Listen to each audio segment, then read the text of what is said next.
Saudara-saudara, perjumpaan kita kali ini akan membahas tulisan saya di majalah Manager School ya, tentang Law of Leadership ya. Yaitu sebenarnya Law of Leadership ini semesta mendukung itu ya. Ini kan sama aja dengan hasta berata kan ya. Tapi menurut terminologi Tiongkok disebut the Law of Leadership. Di hasta berata itu adalah jalan alam ya. Nah ini Taos leadership itu sebenarnya tanpa sekat itu ruang dan waktu. The gateless gate itu. Anda bisa memasukin melalui pintu mana aja. Nggak ada dikotomi utara, selatan, barat, timur, modern, ancient, macam. Dia mengatasi tempat dan waktu ya. Nah, kita mulai dengan semua diciptakan untuk saling melayani itu. Sungai tidak minum airnya sendiri. Pohon tidak makan buahnya sendiri. Matahari tidak bersinar untuk dirinya sendiri. Bunga semerbak bukan untuk dirinya sendiri. Lahir untuk orang lain adalah hukum alam itu. Meski betapa sulitnya hidup, adalah baik kalau kita bahagia. Toh? Semua orang ingin bahagia kan? Kalau dilihat Declaration Independence itu kan di situ life, liberty, and pursuit of happiness ya. Tapi yang sedikit kurang adalah tapi lebih bahagia lagi kalau orang lain bahagia karena kita ya. Nah inilah ya, kalau mau meng-email silahkan ya dah. Dan melihat koleksi yang lain ada di Taichi Yusuf Sutanto ya, di mana di ini linknya ya, Yusuf Sutanto Taichi. Udah lengkap, Anda bisa pilih sendiri. Mereka yang membagi pada orang lain akan semakin bersinar seperti Taichi Nusantara ini, tak? Yang menikmati untuk dirinya sendiri akan meredup dan sirna bersama waktu itu. Nah, spirit universal ini ada di mana-mana, ya, tak? Jadi pengalaman saya ketika dulu belajar Tai Chi 40 tahun lebih yang lalu gitu. Saya datang pada satu perkumpulan di dekat rumah saya. Ya, enggak terlalu jauh. Naik dulu kan naiknya angkot kan, gitu. Model Morrisnya Bang Dul tuh, situ anak Jakarta itu toh ya. Jadi teman saya semua udah saya datang dia sudah pada hebat semua. Tapi saya datang newcomer toh. Tapi setelah saya coba-coba dan berlatih tiap hari, lalu saya merasa, aduh ini nggak ada gunanya nih kalau saya nggak latih tiap hari dan konsisten itu. Nah, lalu untuk itu saya harus mengajar. Nah, kalau tiap pagi datang ke Monas itu berarti jarak jauh dari rumah saya tuh. Tapi pada waktu itu kan keadaan belum kondusif tuh. Apa-apa yang dari Tiongkok sana dicurigain tuh. Dilarang, nggak boleh diungkapkan di muka umum tuh. Ya, saya memilih Hilton Executive Club gitu. Ya, Jakarta Hilton Executive Club. Nah, di situ mereka punya fitness center dan saya melamar di situ lalu diterima. Ya, nah, teman perguruan saya pada ngomel-ngomel, aduh Pak Yusuf, yuk nekat amat sih belajar belum mateng kok udah ini. Aku mau bilang matangnya kapan? Saya bilang matangnya kalau kita dengan belajar, dengan mengajar, kita belajar engaging, kita receive. Yuk akan jurus Anda yang punya Anda semakin matang dengan engaging itu. Bukan eksklusif di puncak gunung sepi dari orang apa segala latih sendiri. Itu pendapat yang nggak benar, ya nah? Ini dengan dalam apa disebarkan pada masyarakat, disosialisasikan, itu ilmu lalu berkembang. Karena pada waktu Konfusius ditanya, guru, yuk ngajar apa sih sebenarnya? Ya, saya mengajar supaya manusia itu memahami siapa dirinya. Persis ini yang dibilang Sangkat Paraning Dumadi oleh orang-orang teman-teman saya di Jawa ini kan. Caranya gimana guru? Dia bilang, kalau pisau yang ketul, ya tumpul, itu diperlukan batu asa. Ya, mesti diasah. Tapi kalau manusia mau diasah, dia harus diasah oleh manusia. Jadi karena itu konsep kemanusiaan, humanity itu saya dan angka 2 itu. Saya ada karena kamu ada. Itu kalau kamu nggak ada, saya nggak ada. Kalau mengklaim saya guru tapi nggak ada murid, itu nggak benar. Saya punya murid. Kalau saya mengklaim saya murid, siapa gurumu? Wah, belajar sendiri, itu omong kosong, ya dah, ya. Jadi ya, ilmu itu bukan buatan manusia, sehingga tidak bisa minta hak paten ini sebenarnya. Ya, jadi di timur ini malah disuruh nyebarkan ilmu untuk menolong dunia kan, bukan untuk cari uang dari ilmu itu dah, ya dah. Nah, karena hanya membaca hukum alam itu ikro, untuk bacalah, setelah merenungkan siapa dirinya dan dari mana asalnya dan kemana akan pergi. Zen menggunakan metode ini membangkitkan kesadaran melalui Kwan itu. Ya, orang dikasih teka-teki sama Zen, guru Zen itu nggak pernah mau, hanya mengutip, memutar kaset tentang ayat-ayat, tapi dia tanya, siapa nama dan bagaimana mukamu sebelum engkau dilahirkan, itu ya. Jadi orang kan bingung bahwa akhirnya dan saya ya tidak tahu, dan tidak tahu itu saya sebut bisa nothingness dah, ya. Dari kosong menjadi isi kan, kalau menurut konsep daripada Tao itu ya. Apa yang dipilih ternyata tidak sesuai dengan kenyataannya. Misalnya hitam yang dipertentangkan secara frontal dengan putih.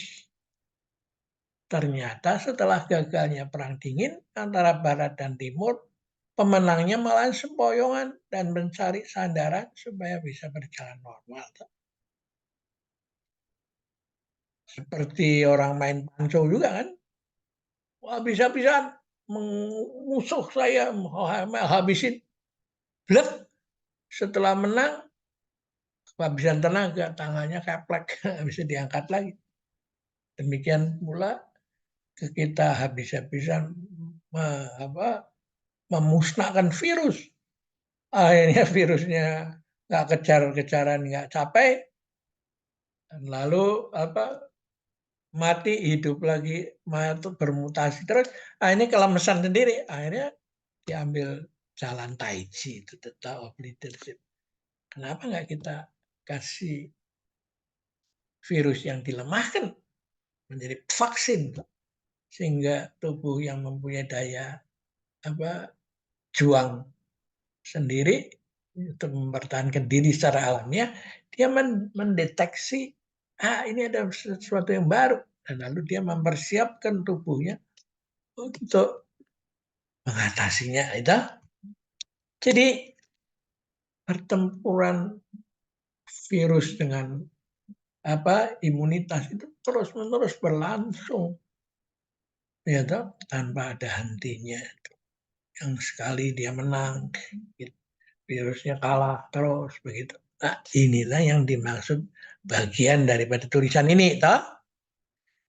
Ya, itu benar tidak bisa saja. Tergantung dari yang ke akhirnya sampai pada hitam neraka dan putih surga akibat yang abadi, gitu. Perlu dibandingkan dengan jalan dengan yang lain. Sarlito Wirawan Sarwono nih, profesor dari Fakultas Psikologi Universitas Indonesia itu ya. Ya. Jadi eh, itu semua jadi dinamika saling memperkuat. Akhirnya dinamika itu membuat mereka itu semua saling memperkuat sehingga akhirnya terjadi keseimbangan. Ya, kebandahan ini punya kelemahan dan membuka pertanyaan dan di mana keadilan ini ya yang diklaim sama Profesor Sarlito ini. Ya, lantaran kita dilahirkan begitu saja tanpa ditanya lebih dulu. Boleh memilih siapa orang tua, jenis kelamin, warna kulit, apalagi agama yang datang kemudian. Dan diberi pelatihan dulu tentang harus berbuat apa. Tapi harus diterima begitu saja. Taken for granted. Jadi orang zaman dulu itu sudah memikirkan hal-hal yang sangat fundamental sebelum munculnya yang diklaim sebagai abad ilmu pengetahuan. Tuh. Ya, dilanjutkan itu. Lantas masuk dalam keadaan yang final dan tidak bisa dikoreksi lagi. Final and binding ini. Ya, disebut dalam trias politika toh. Pemisahan legislatif, eksekutif, yudikatif. Mana bisa tuh dalam dunia yang kait-mengkait ini kan. Ya,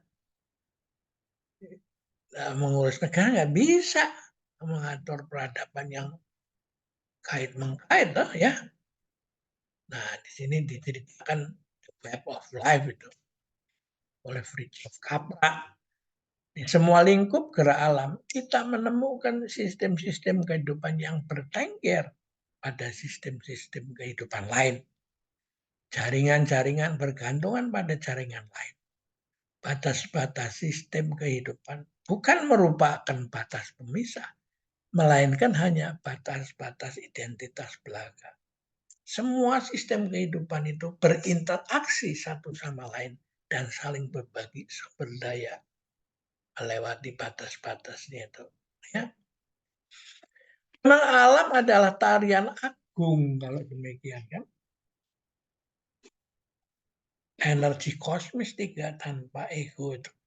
Langit, bumi, matahari, dan rembulan. No?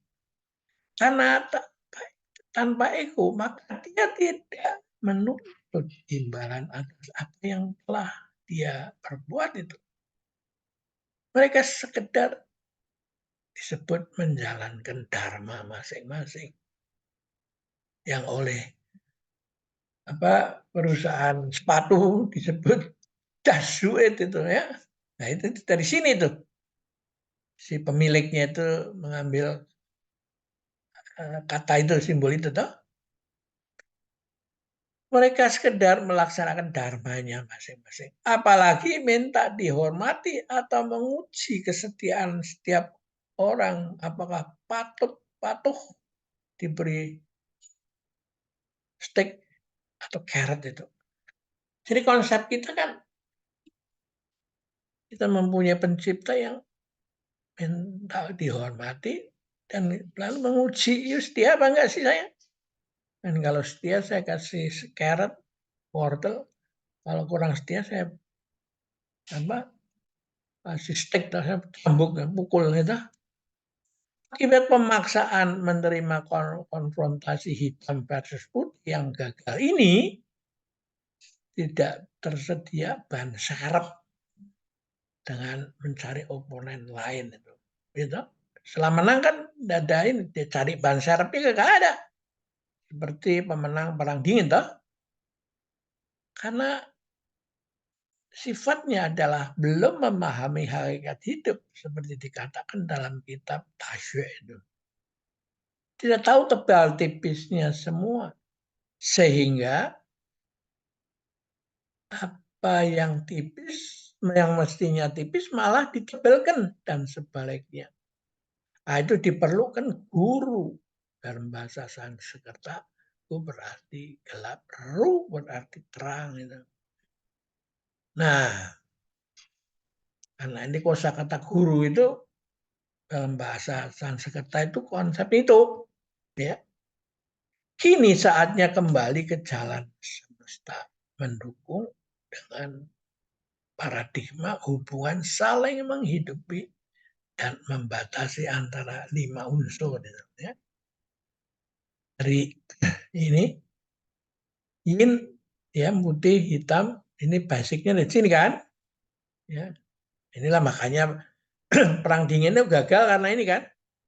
Si putih mau memenangkan ini, si hitam mau memenangkan ini, mengekstingsin, mengusir, menghilangkan, mematikan, ini nggak mungkin kan.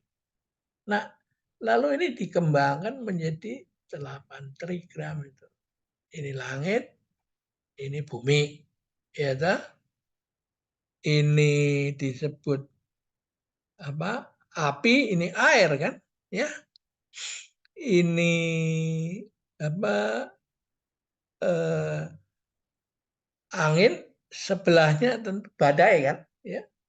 Kalau ini lake, ya toh, atau apa lembah atau lebih itu ada yang menggunakan danau, nah di sini kan gunung kan ya. Ya. Jadi mereka itu bergerak bukan hitam putih itu bergerak menurut konsep ini dari sini ke sini ke sini ke sini. Nah setelah itu belok ke sini lalu dia mulai naik. Jadi seperti angka 8 itu ya. Enggak pernah ada putus-putusnya. Nah, hidup ini adalah sambung menyambung itu ya. Nah, kalau dikomplekskan ini dari 5 unsur ini kayu, logam, api, air, tanah. Mereka itu mempunyai hubungan yang saling membatasi dan saling menghidupi. Yang lingkaran di luar ini ya, garis tebal ini adalah menghidupi ya. Kalau yang ke dalam itu membatasi.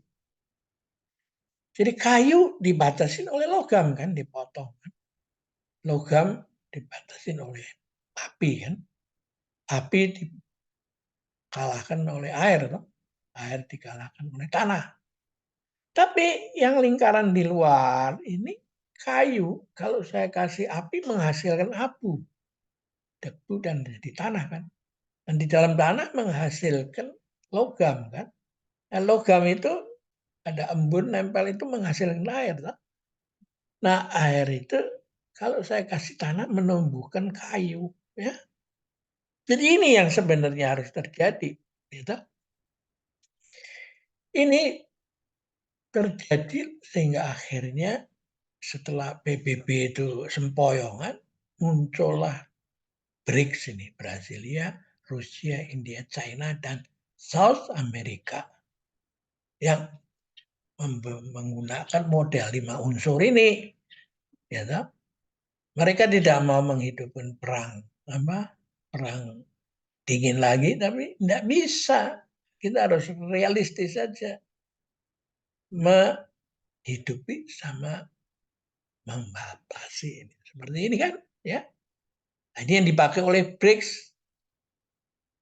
Ini 8 penjuru, inilah disebut dalam bahasa lama itu katwa, 8 kwa, ya toh? 8 arah toh?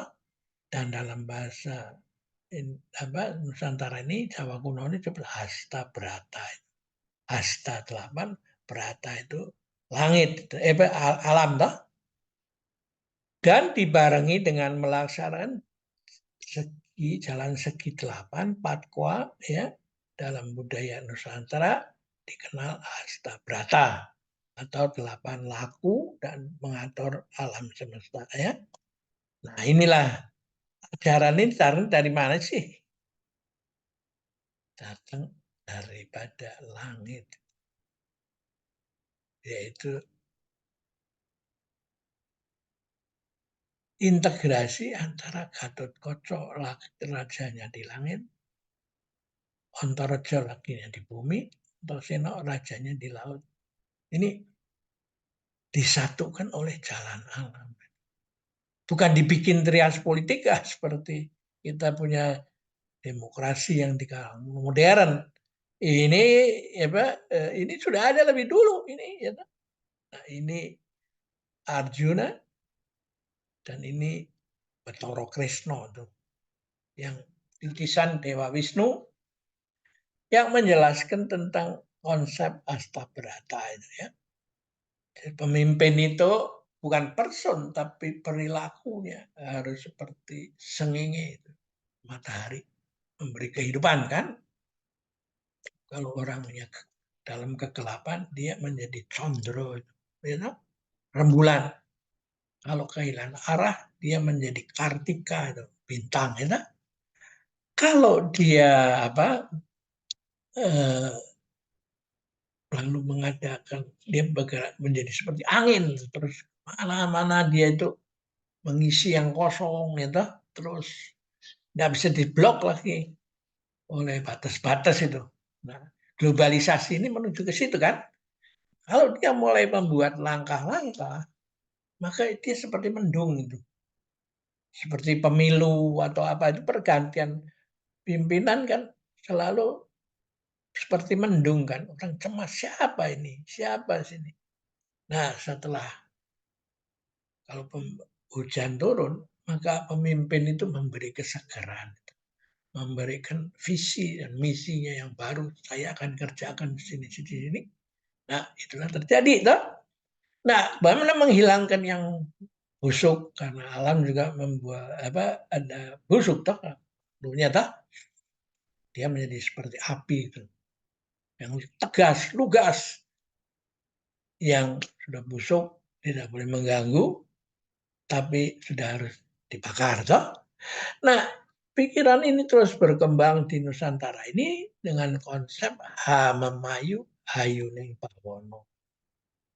Ini mengatakan bahwa cantiknya manusia tergantung pada cantiknya dunia. Bawono, cantiknya dunia tergantung cantiknya alam semesta. Samudoyo ini ya. Ini Gatotkaca bersinergi kan ya. Bagi yang mengikuti jalan alam, ini jangan khawatir Tuhan akan membalas dia karena dia tidak tidur. Nah konsep dunia tidak tidur itu sini itu Gusti Allah ora sare itu ya toh. Dia artinya apa? Intrinsik dikatakan you nggak usah minta-minta dah.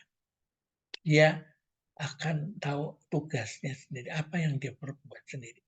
Nah karena itu dalam kaligrafi ya toh disebut mestakung, semesta mendukung. Langit, manusia, dan bumi menjadi satu. Ya toh?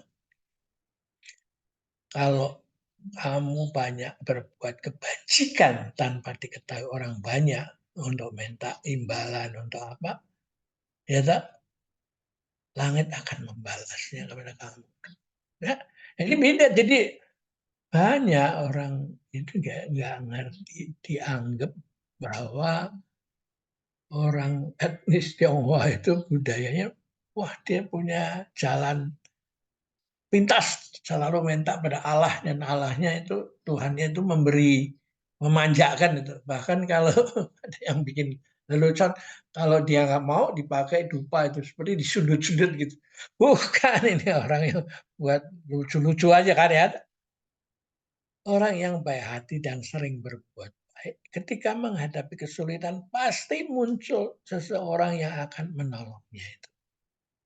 Setiap masalah yang sulit diselesaikan, pasti ada seseorang yang tiba-tiba muncul untuk membantu. Ini yang disebut dalam syair kuno itu balasan dari langit itu. Ya. Nah, karena itu Master Cheng Yen, pendiri Suci itu, membuat syair pendek begini. Dimulai dengan memahami satu langkah. Ya, perlahan akan memahami 1000 langkah. Setelah itu engkau akan melihat jalan. Melihat jalan loh, baru belum final. Udah sampai di jalan itu. Dan akan diliputi rasa percaya diri untuk melanjutkan itu. Ya, jadi karena itu kalau orang kaligrafi Chinese untuk lingkaran itu selalu nggak pernah bulat penuh, tapi ada gap itu. Karena apa? Di atas langit masih ada langit yang lebih tinggi. Karena Tuhan yang Anda bayangkan itu konsepmu. Jadi pada Tuhan yang benar itu beyond you punya konsep kan. Karena itu dia konsep itu cara lingkaran tidak penuh itu toh. Nah kalau dia karena itu dia mengatakan Tian Ren Tian Sang Yu Tian Tian Ren Yu Ren ada di atas orang pandai mesti ada yang lebih pandai itu. Jadi karena itu selalu rendah hati itu ya untuk terus belajar. Karena konsep ini ya toh diperingatkan oleh Master Cheng Yen. Hal yang lebih menakutkan adalah bila engkau tidak memahami hakikat dirimu sehingga terjebak dalam kebingungan dan penderitaan. Atau dengan merasa menjadi orang luar biasa hanya setelah memenangkan suara melalui pemilihan umum, seolah menerima mandat dari Tuhan. Tetaplah hidup menjadi sang biasa.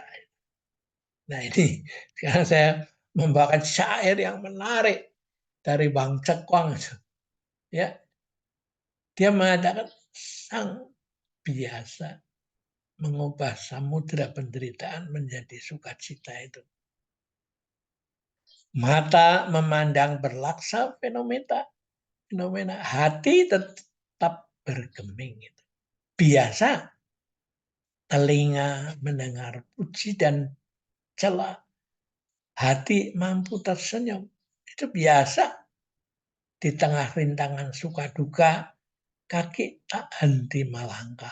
Biasa sukses gagal datang menerpa, hati pening bahagia. Biasa dalam biasa bebas leluasa karena biasa selalu bahagia. Dengan biasa putus belenggu dosa. Hati bersih tiada noda. Hanya dengan senjata biasa takluklah semua marah. Tercapailah bebas merdeka untuk melanglang buana. Ya, ya, melanglang buana kemana-mana kan, gitu. Berkelana dalam samsara, bergelut di tengah samudera nestapa, berjuang tiada henti dalam setiap masa. Datang dengan hati biasa, membawa semua kembali biasa. Hingga datanglah kerajaan biasa. Semua sukacita dalam biasa. Bahagia merdeka sepanjang masa itu ya.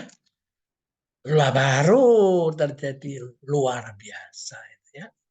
Jadi karena itu di dalam Tai Chi ada satu jurus yang disebut naik gunung, setelah itu turun gunung untuk menjadi sang biasa. Toh? Nah, lalu bagaimana sang biasa itu? Bang Cekwang melanjutkan begini, manusia biasa mengasihi segalanya. Namun dalam hatinya yang biasa, dia tak pernah merasa telah memberikan kasih yang besar untuk orang sekelilingnya. Karena tiada beban di dalam hati, maka tiada tuntutan di dalam jiwa. Karena ada tuntutan dalam jiwa, tiada yang mampu menghentikan langkah kecilnya. Kasihnya, langkah kasihnya. Inilah kasih sejati yang mampu lestari kekal abadi. Ya, jadi sebenarnya Wang Cekwang menguraikan lebih dalam tentang tahu itu menghidupi, tapi tidak merasa, belum sih bayar gua lah. Kalau enggak setia sama gua hukum lah. Gua kutuk tuh, ya. Ya kan? Nah, kearifan ini dia juga mengenal yang begini, yaitu adanya dewa ilmu pengetahuan yang berada di atas Trimurti yang biasa itu Brahma, Wisnu, sama Siwa. Jadi ada Siwa Mahadewa, dewa ilmu pengetahuan. Jadi bukan pribadi, tapi ilmu pengetahuan, gitu. Dan dia buat patungnya itu kaki kirinya naik ke atas itu sebagai simbol belajar dan tangannya menunjuk ke 4 penjuru dunia, alam, mau menjelaskan bahwa ilmu pengetahuan harus diamalkan seluruh dunia, ya.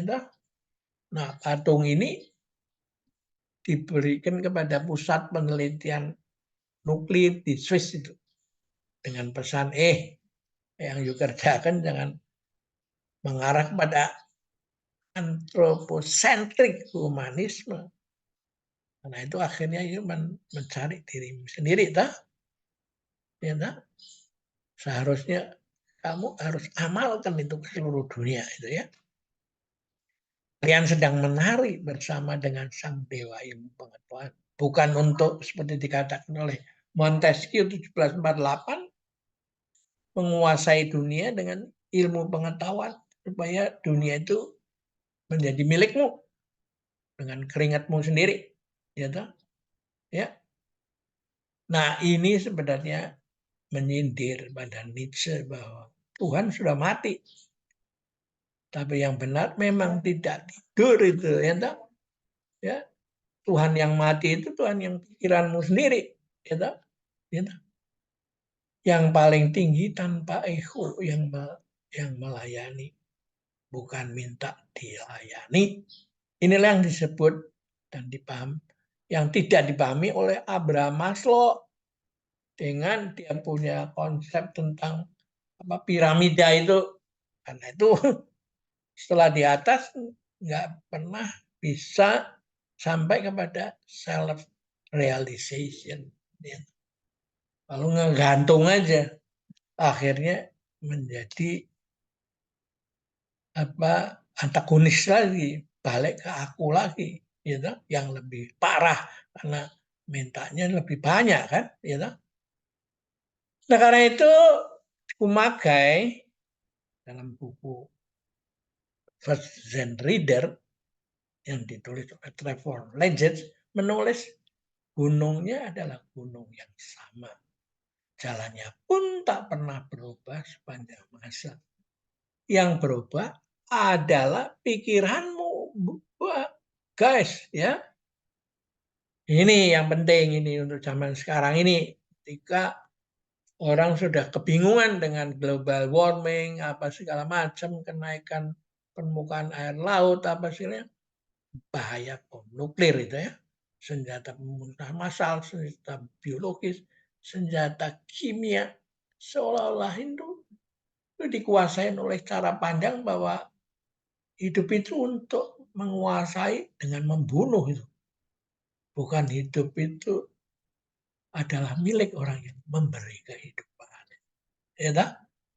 Seperti tarian tiga tanpa ego itu. Langit, bumi, matahari, dan rembulan. Sampai di sini dulu pembicaraan kita dan sampai jumpa lagi.